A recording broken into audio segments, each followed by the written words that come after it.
parce que am na dëkk yu bëree bëri yoo xam ne sampal nañ leen courant mais courant bi ñu am du comme ñun suñu bos ñoom dañ koy fay par weer. mais buñ koy fay dañ leen di nattal buñ la nattalee boo dépassé loolu tu auras des problèmes ci approvisionnement bi nga war a am en électricité.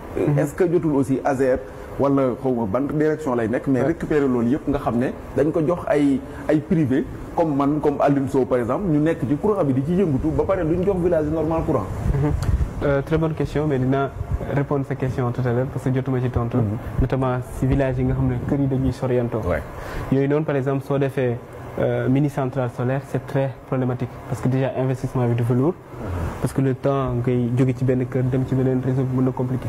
donc ci genre village yooyu noonu la stratégie mooy mettre des SHS donc c'est des solar home system. donc ay kit solaire SHS donc solar home system ou kit solaire ñoom da nga koy installer nit ki ci këram. ça lui permet en fait d'avoir de l'électricité.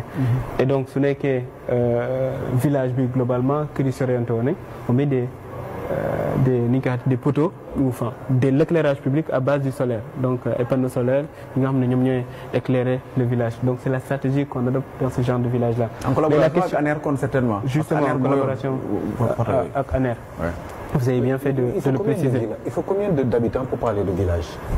Alors xam nga tey. Parce que c'est quand même compliqué hein. Ouais. ñun globalement sax dañuy wax village mais localité la ñuy wax globalement.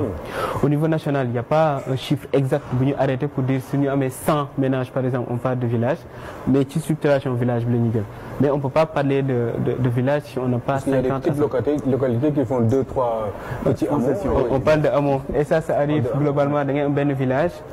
Tout de suite il y a beaucoup de hameaux yi nga xam day nekk à côté mais nous on parle de localité pour être simple là par exemple quand je parle de 14 000 villages.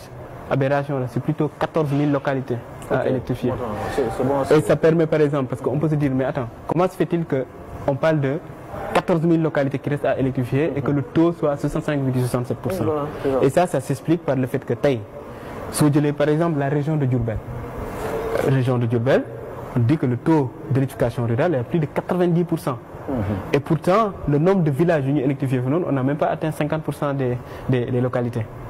lan moo waral loolu c'est que soo jëlee une région comme ça où par exemple Touba ay villages yu bëri foofu noonu électrifié nga ko il y a plus de ménages foofu parce que quand on parle de taux d'électrification rurale c'est le rapport entre le nombre de ménages électrifiés par rapport au nombre de ménages total. kon ménage lañ koy donc soo defee au lieu de dëkk yi ci non on parle vraiment de justement quand on parle de taux d'électrification rurale c'est vraiment le rapport entre le nombre de ménages électrifiés par rapport au nombre total de ménages donc soo ñëwee dans une région où les localités où il y a beaucoup plus de ménages nga électrifier leen c'est logique que le taux d'électrification rurale soit élevé mais nag dafa am leneen lu muy caché mooy le nombre de localités qui restent à électrifier dafay bëri moo tax man par exemple tous les jours je reçois des messages suñu village que ñu koy électrifier parce que effectivement il reste beaucoup de localités qui restent à électrifier moo tax ñun par exemple au niveau de la communication il y a Ousmane Nourine Gueye qui est là-bas on est en train de travailler ci benn projet buy permettre fu ab Sénégalais nekk su duggee ci site ASER bi nga tapé sa turu village on va vous dire ci ban horizon lañ koy électrifier ci ban projet la nekk donc kañ lañ koy électrifier. Donc là on a presque finalisé le projet. La question des sous-traitants.